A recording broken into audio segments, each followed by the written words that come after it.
Het volk beslist. Het is een gevleugelde kreet en de kreet is onlosmakelijk verbonden met het LVK. En het is ook de titel van een vuistdik boek, geschreven door Fimber van der Veen, Venlona. Welkom in de uitzending. Ja, het volk beslist gaat over het LVK. En als je het over het LVK hebt, heb je het ook over dit liedje.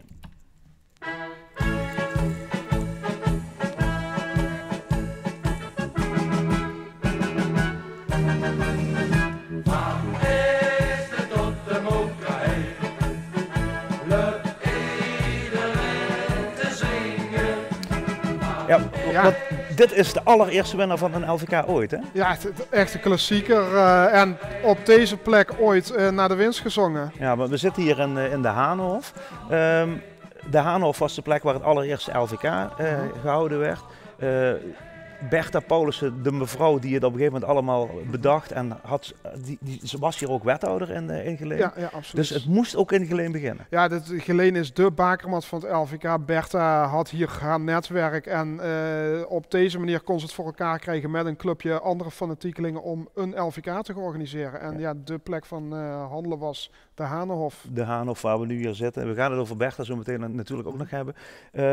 4 keer 11 jaar was eigenlijk het idee. Hè? Het boek zou een jubileumboek zijn voor het LVK. Dat was mijn inzicht. Ik liep al heel lang met de plannen rond van god, zou het toch super tof zijn om ooit een LVK-boek te kunnen schrijven. Ja. Nou, vastlovend jubileum is daar het ideale moment voor. Maar 4 keer 11, 3 keer 11, 2 keer 11. Precies. En toen kwam er een bekend verhaal tussendoor fietsen, waardoor we het besloten hebben om het toch in een iets rustiger vaarwater te gaan brengen. En ja, nu is het zover. Het boek begint eigenlijk al voor het LVK, hè?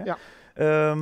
Leg eens uit, want de omroep die hebben op een gegeven moment bedacht, volgens mij in 1957 of zoiets. We gaan op zoek naar het allerleukste vastelovensliedje van Limburg. Ja, dat was dus een hele periode nog voor de aanloop van het LVK. De ROZ had een programma, de Stemvork was daar een onderdeel van. In dat programma werd op een gegeven moment opgeroepen van goh, ga eens een Limburgs breed vastelovensliedje schrijven. En de winnaar daarvan die kwam uiteindelijk uit Heerlen, Fons Ruette en Wiels Tienstra. Die schreven het winnende nummer dat jaar. Ja, dat werd uitgebracht. Ja, ik ga dat toch even op de een of andere manier laten zien. Op een 78 toerenplaat. Dat is niet zomaar een vinylplaatje. Dat leggen we even op. Dat zetten we ook op 78 toeren, zodat die pick-up ook heel hard draait. En gaan we heel even luisteren hoe dat klinkt. Limburg liet zich huren. Komt-ie.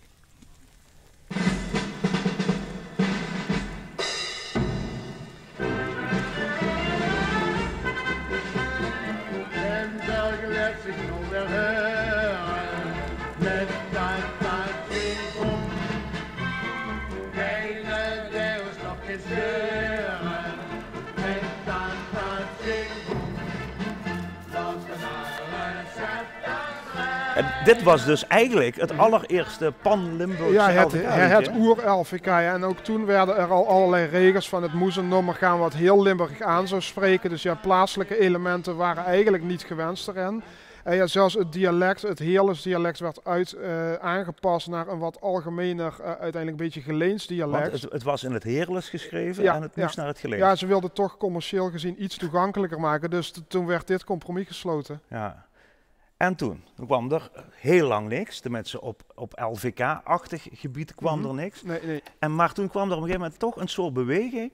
En die beweging zei van ja, het is misschien toch leuk dat we over heel Limburg gaan kijken of er niet een soort van centraal carnavalsliedje kan komen. Ja, nou niet alleen leuk. Het was op een gegeven moment de lokale liedjes die werden gemaakt. Die werden steeds meer weggedrukt door het Hollandse repertoire. De Vader Abrahams, de Ria Valks, noem maar op. Wacht even, wat is er mis met Vader Abraham en wat is er mis met Ria Valks? In Brabant is er niks mis mee. Maar mensen hier kregen toch zoiets, maar we willen onze eigen Limburgse liedjes horen. En die werden in de cafés alsmaar meer weggedrukt. En dat bracht een beweging op gang die zegt van misschien moeten we toch eens iets gaan oprichten waardoor Limburgs repertoire weer de waardering krijgt die het verdient. Ja. En dat resulteerde in de Gouden Giller. De Gouden Giller.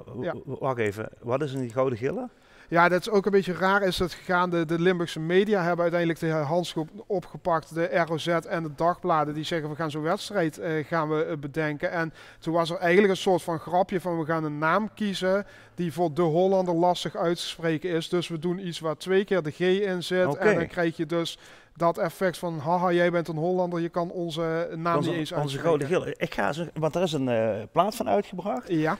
Dit is een van de winnaars van de 2 Gouden Giller wedstrijden die er zijn geweest. Ja.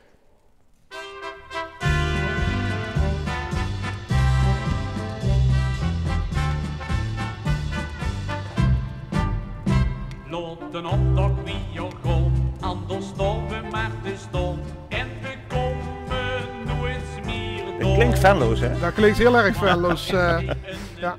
En jij hebt, ja, ik had hem nog nooit gezien, laat staan vasthouden.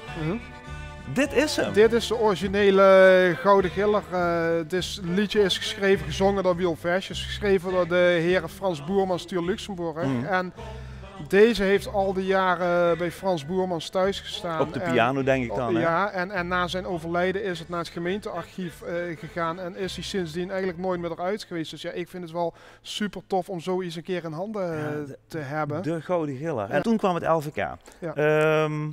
Bertha Paulussen, die trok dat vlot. Die zei, we gaan dat weer doen.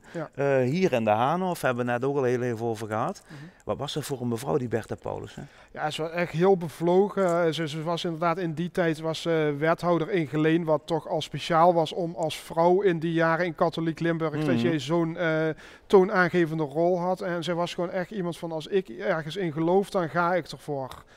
Ja, ze had al eerder heeft ze een soort bundel gemaakt met allemaal Limburgse liedjes erin. Want zij zegt van ja, als we die gewoon allemaal vastleggen, dat is goed voor de herwaardering van de Limburgse liedjes. Daar heeft ze de hele tijd heeft ze daar vol passie aan gewerkt. Dat echt mensen zeggen, waar is die vrouw in godsnaam mee bezig? Maar een soort kruisridder zo voor ja, het, zo kun je het wel stellen. Ja. Het was, zij had dat doel voor ogen van nou, wij moeten iets opzetten om Limburgse nummers gewoon de juiste plek te geven. En ja, het is er uiteindelijk gelukt om dat LVK het eerste jaar naar de Haanhof te halen. Ja. En het is wel heel, heel bijzonder om te zien dat ze dat toen voor elkaar heeft weten te krijgen. Haar naam is onlosmakelijk verbonden met het LVK, want op een gegeven moment heeft het bestuur van de Stichting LVK gezegd, we gaan de prijs, de trofee, door Appie Drielsma gemaakt, die gaan we naar haar vernoemen. En dan krijg je dus een prachtig beeldje. Ik heb hem heel even mogen lenen.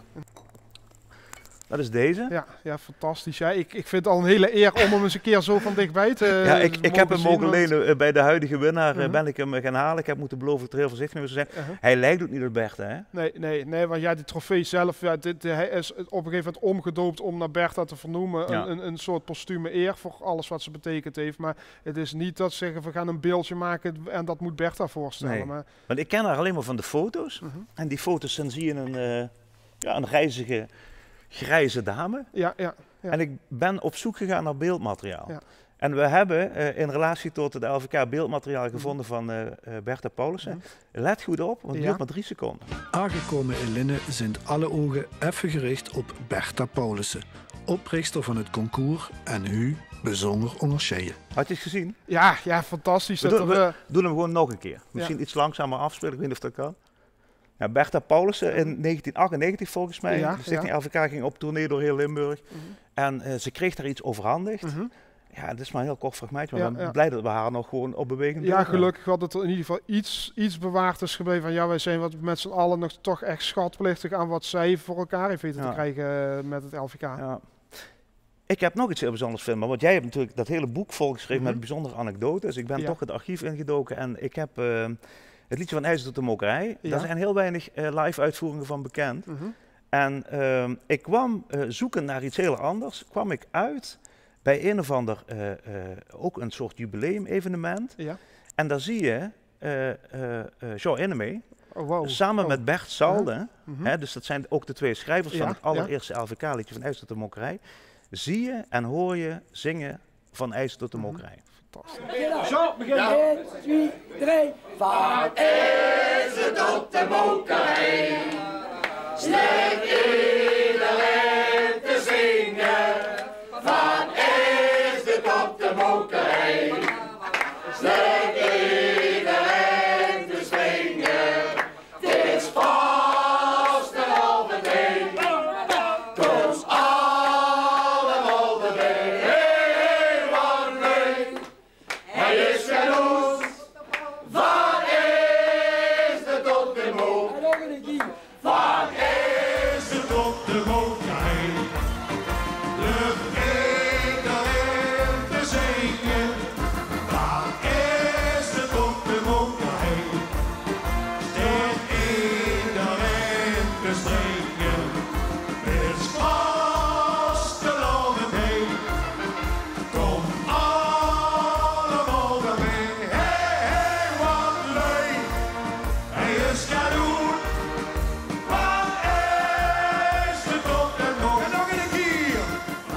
eigenlijk de gebroeders Innemee worden dat. We zorgen eerst Shaw Innemee samen met Bert Salde in 1998 volgens mij samen Van IJs tot de Mokerij spontaan zingen.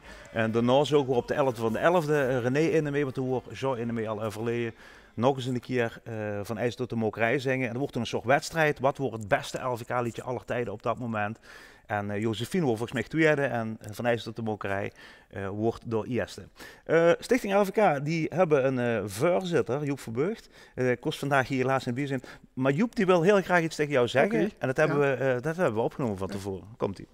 En het is een fantastisch verzamelwerk geworden. Een monnikenwerk heet Vimber van der Veen, de schrijver, daarvoor verricht om dat zo bij elkaar te krijgen. En we zien er blij met, we zien daar dankbaar voor, ook als LVK bestuur, dat nou er ligt. Want het LVK, ja, wat is het LVK? Een volkscultureel festival wat denk ik wel het grootste van Limburg is. En misschien wel van gans Nederland. He, van IJsden tot de Mokerij, van een paviljoen in Eg, hoe we uiteindelijk terechtgekomen zijn, terwijl we begonnen zijn in de Haanhof in Geleen. Van Alf Poel tot Henk Hover, van de Walkers tot Hoendervel. En inderdaad van Bertha Paulussen tot waar we nou vandaag de dag staan. Een festival, een concours, hoe Limburg trots op is en ook trots op mocht zien. En dat werkelijk allemaal zo mooi bij elkaar is gekomen, dat hebben we te danken aan Vimber van der Veen. En dat moet je echt gewoon bekijken, want het is absoluut de moeite waard om terug te halen wat in al die jaren in dat LVK zich heeft afgespeeld. En wij houden op de kist dat er een prachtig boek van Vimber van der Veen is. Dit plaatje, wat ik hier heb, dat levert een prachtige LVK-anekdote op, ja, volgens absoluut, mij. absoluut. Ja, ik ga hem opzetten. Het is van de Geitenbuk uit Tour. En het liedje, die kende ik eigenlijk ook niet. Doe bus in de schoen en de zijverzak. Ik ga hem even hier neerzetten. Even luisteren.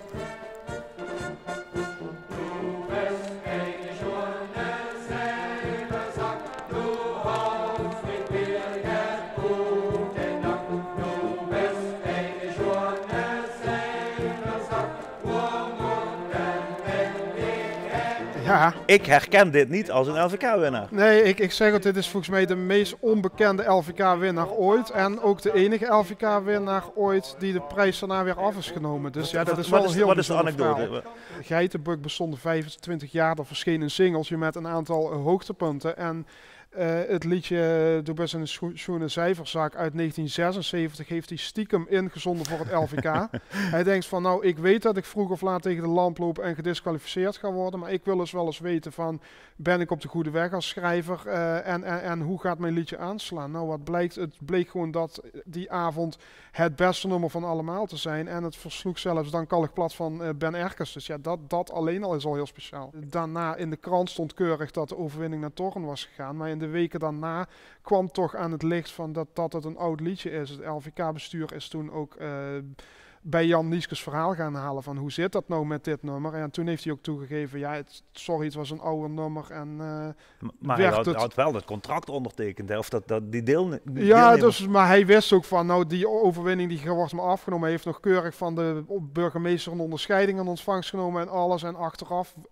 moest hij toch zijn prijs inleveren. Ja. En ja, daardoor is dat liedje ook in de vergetelheid geraakt. Limburg breed, maar in Torren wordt het nog steeds gezongen. Dus daar is het wel een klassieker. Ja.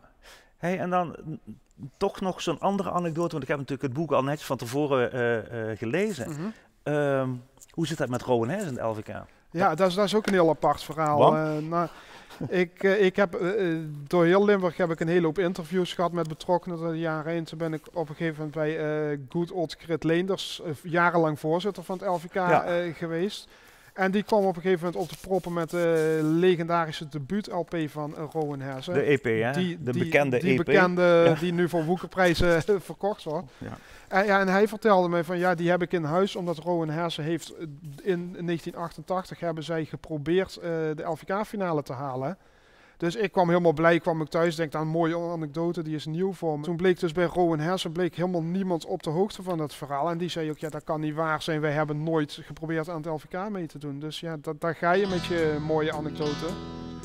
Totdat we in de archieven een foto tegenkwamen waar de jurytafel te zien is met daarop deze EP. Dus ja, dat maakt het allemaal wat aannemelijker. Ja, het was ook eerst een hele onduidelijke foto, hè? Ja, het was een krantenfoto uit de archieven. Dus ja, het was een ingescande krantenfoto die dan heel onkorrelig was. En ik zag de contouren van ja, die bekende Rowanesse figuur, maar 100% zekerheid kregen we pas toen jij notabene bij de originele fotograaf foto heeft gekregen. En toen konden we er ook niet meer omheen. Ja, dit is gewoon de Rowanesse EP die is ingezonden. Maar ben je nog naar Rowanesse teruggegaan en gezegd van kijk eens hier. Ja, nou Jacques Poels heeft wel nog gereageerd erop. En ze zeggen ook ja, vanuit onze hoek, het is gewoon volslagen onbekend. Er is niemand vanuit de band geweest die dat heeft gedaan. Maar ja, je kon ook gewoon de plaatselijke carnavalsvereniging kan het geweest zijn. Iemand in de buurt die denkt van nou, we gunnen die jongens een steuntje in de rug. We gaan ze gewoon inzenden. Ja. Want ja, het was ook niet zo dat jij dat zelf persoonlijk hoefde in te zetten. Dus het blijft waarschijnlijk voor altijd een mysterie wie deze plaat nu heeft ingezonden. Ja, maar ja, de finale hebben ze niet gehaald. Nee, maar, echt niet? Nee, maar het zegt dan ook weer niks over wat je vervolgens voor carrière kan hebben. Dus in die zin is het LVK ook niet de enige manier om succes te krijgen. Dat is natuurlijk ook wel het leuke van het boek. Ik kende de anekdote natuurlijk al lang. Maar ja, hoe krijg je dat dan bevestigd? En als je dan inderdaad zo'n plaat tegenkomt waar dan die stickertjes op zitten van ja, dat is inderdaad goud waard op dat moment. Hij is meegejureerd aan Alf Poel, mijn zeer gewaardeerde collega. Die heeft jarenlang zich heel hard gemaakt voor het LVK. Die heeft er ook voor gezorgd dat het LVK eigenlijk weer een klein beetje uit de slop werd getrokken. Ja, dat kun je wel stellen. Want LVK was eigenlijk dood en begraven. Ja. En dankzij Alf Poel, die met Krit Leenders een heel plan in elkaar heeft gedraaid en de hele boel compleet heeft veranderd qua structuur. Die heeft ervoor gezorgd dat eigenlijk de elementen die er nu nog steeds in zitten, het meebeslissen van het volk, dat het LVK zo populair kan worden. Het volk beslist. Ja. Maar er is dus 1 editie geweest van het LVK, waar Alf Poel 2 keer tegelijk op het podium staat. Ja, dat is wel heel bijzonder, want Alf is inderdaad in 1988 is hij begonnen met presenteren. Jarenlang heeft hij dat volgehouden. Maar het LVK van 2001 was er een liedje in de finale, dat heette Het Volk Beslist. Gebracht door Leon en Luc Volders uit Meersen. En ja, zij wacht even, Luc Volders als in Luc Volders van de Kom? De Luc Volders, de bekende frontman. Beeld. En Leon had een liedje geschreven, Het Volk Beslist, over de jaarlijkse terugkerende discussie van is het jurysysteem wel eerlijk en wat tot de dag van vandaag nog altijd speelt. En ja, het was ook een ode aan de grote Alf Poel, die dat jaar volgens mij voor het laatst zelfs de LVK presenteerde. En ja, zij hebben toen Bram Volders op het podium gezet, verkleed als Alf Poel, want ze hadden nog even gekeken van, goh, wat heeft hij voor kleren aan vandaag. Ja. En dus zag je gewoon in 1 shot 2 keer Alf Poel op de LVK. Welk jaar? 2001. Daar hebben we natuurlijk beelden van. Leuk. Dan gaan we dan. Luc en Leon Volders. Leon de maker van het liedje. Het volk beslist. En zo weer het ook. En het komt het Meersen. Daar gaan we. Ja, Limburg, daar gaan we. Het volk beslist.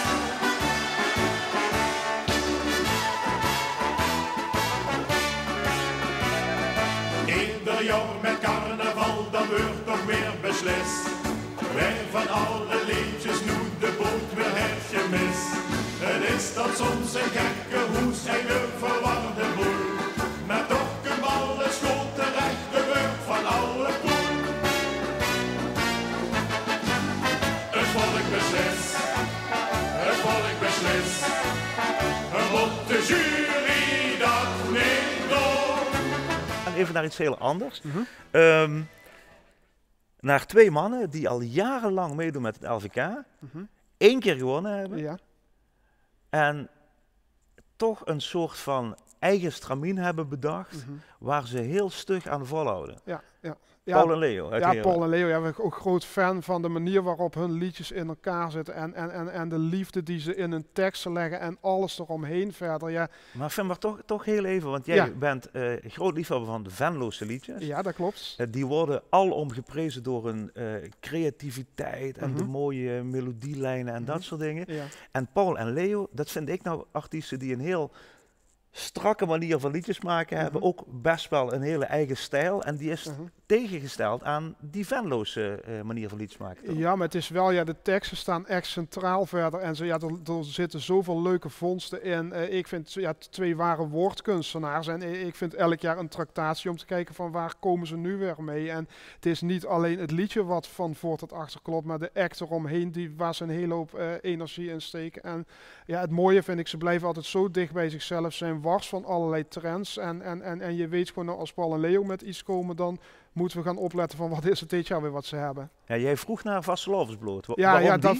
Ja, dat vind ik echt een ultiem voorbeeld. Dat ik denk van ja, hoe kom je erop? Verder het mooie erachter is van ja, in die tijd speelde het nogal dat het ging over vastelovens clichés in nummer van combinaties als beer en plezier. Het zit in ons bloed. En ja, zij hebben eigenlijk dat thema gepakt van nou, we gaan zoveel mogelijk clichés in 1 nummer stoppen.